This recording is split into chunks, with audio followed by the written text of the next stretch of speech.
Hi, and welcome to the show where we share the stories of the many who intersect with our healthcare system but are rarely heard from.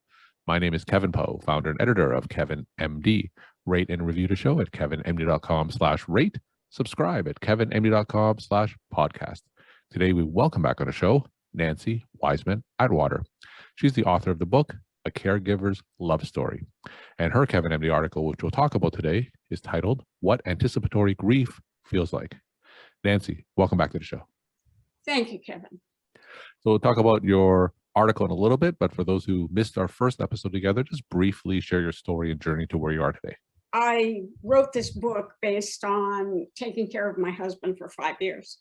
My idea with writing this book was to help people understand the job of a caregiver, what you might go through as you care for a loved one, spouse, any loved one, all the different hospital visits and how to make it easier for yourself, how to understand as well as you possibly can, because the medical care people are always in a hurry and want to give you the briefest explanation. So it's up to you to look things up and try and get the best definitions you can if you don't understand what's going on.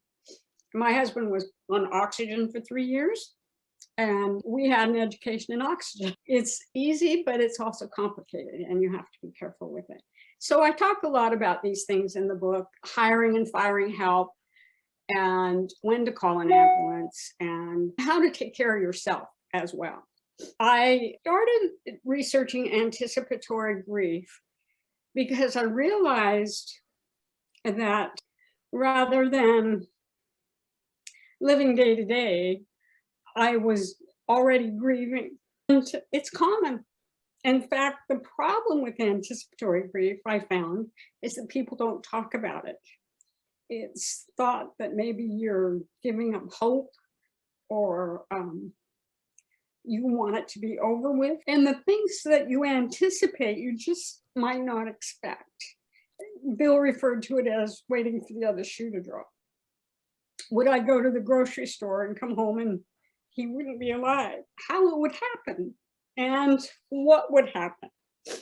We were married for 30 years and we had a very good relationship in that we talked about things.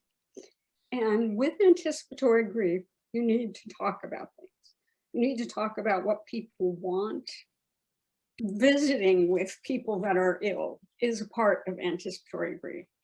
And some people are a little nervous about going to see someone who might be at the end of their life. And what you'll find, I think, is that it's very healing for you both. You get to talk about things you may not have had a great relationship with your kids, or when you were younger, or something might have happened. And this is the time to make it all better. Now, just for my viewers, explain to them from your perspective, what is anticipatory grief? Like, how would you describe that? I would describe it as pre-grief, before the death, when the diagnosis has come in. Although the feelings may be very much the same, it's the waiting, it's the not knowing. And as I said, it's not talked about very often. And so for me, it felt like, what was going to happen today? Was anything going to change? Would I have to call an ambulance? Would I have to get billed to the doctor? Would the oxygen concentrator break and I'd have to order a new one? It was always that little bit in the back of my head of anticipating what might happen so that I could prevent it from getting really bad. And I was a nurse, so I was pretty good at that. I worked in an ICU, and you learn to read monitors and anticipate things. And that's what I tried to do with Bill.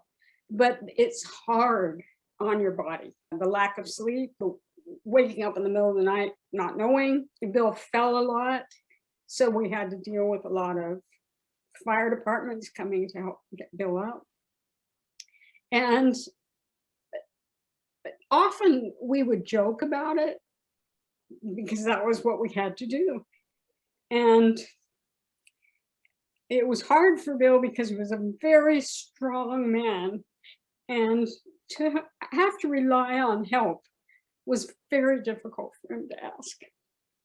And so that's why we joked. That's why we tried to anticipate that maybe this doctor visit wasn't going to go well. So Bill's favorite thing was to go to McDonald's.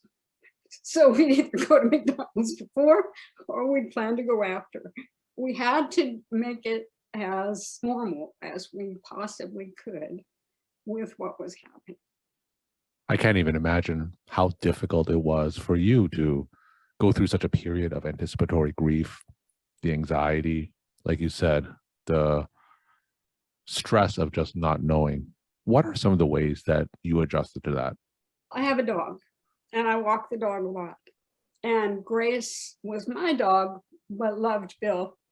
And you could say, go find dad, and she'd run and go find him. So the dog was a lot of stress reduction for us because she made us laugh. I tried to go to the gym. I tried to keep up with my exercise despite how tired I was. A lot of times when he'd be in the emergency room, I would just go out and walk in the parking lot just to get some of that anxiety and my heart rate racing to calm down. I am not a cook, and so I have had to learn to cook, and I still don't do very well, but I do try. But I also do a lot of hobbies. I knit, crochet, quilt, and I kept up with all of that. May not have gotten as much done as I did in the past, but I kept up with those friends. I kept up with those people that I used to go to classes with, or we knit together or whatever. But the thing is that I believe the caregiver gets lost in the grief, lost in the illness. And I was getting a reputation of being pushy in the ER, in that you will tell me exactly what you're doing, or you will do this because I know that this is what he needs. We were in the ER one time and they refused to put oxygen on him. And I said, you've just got to. So then and eventually they got used to me a little bit because they knew I was a nurse and they knew I was taking good care of them. But it's hard to step up and do these things when you're already hurting so bad inside. Now, did you have any interactions with the medical system who could help you, perhaps seeing a counselor, seeing your primary care physician, anyone else who could help you rather than trying to go through this difficult period by yourself? The hospice nurses were great. They would sit and talk with Bill, and without talking to both of us. I did not really have anybody say you need to get counseling or anything. I have felt that counseling, I've had it before, it's very important. And so I tried to do things online. There's counseling online now, which is fabulous. You don't have to leave your house once you get used to the system. My primary care never really said anything other than, I'm sorry you can't sleep, but I'm not going to give you anything for it. Because there was also the risk of my falling if I took a sleeping pill. And that's a worry now that I'm alone, is that I have to be very careful by myself. But I did not find the medical establishment very helpful for me. And Bill was a joker, and he'd go into the doctor's office and joke, and then sometimes things would get ignored, and then I'd have to bring them up. And so I think sometimes I was more of a thorn in the side, and this woman needs a little help, because I can be very strong when I have to be, but it doesn't always work. Now, for those other caregivers who may be listening to you here, perhaps reading your book or reading your article on Kevin MD, what kind of advice do you have for them, specifically when it comes to anticipatory grief? You need to go slow. You need to take care of yourself. You need to keep up with your own medications, your own doctor's appointments, and consider speaking to the hospice nurses or therapy of some sort, because you are going through as much as your loved one is. Only you're watching it on the outside. You need to be able to keep up your energy, which means you need to eat and take care of yourself, exercise. And I know that all sounds so easy, and it's not, but you are your own caregiver as well. And at some point, everyone in the world will become a caregiver, even if it's just to an animal. You will be a caregiver, and you need to watch out for your own emotions and your own heart, which is breaking. We're talking to Nancie Wiseman Attwater. She's the author of the book, A Caregiver's Love Story. Her Kevin MD article is titled, What Anticipatory Grief Feels Like. Nancie, what are some of your take-home messages that you want to leave with the Kevin MD audience? I hope that because I'm a little tearful, I don't sound overly emotional, but we all need to take care of each other. We're all walking each other home. And if you don't have somebody to care for you, then maybe you need to work on that and find somebody to help you too. And hiring help is one way to do it. But having someone that just comes to the house to see you and check on you and call you is a huge part of just your mental stability when going through the whole thing and after.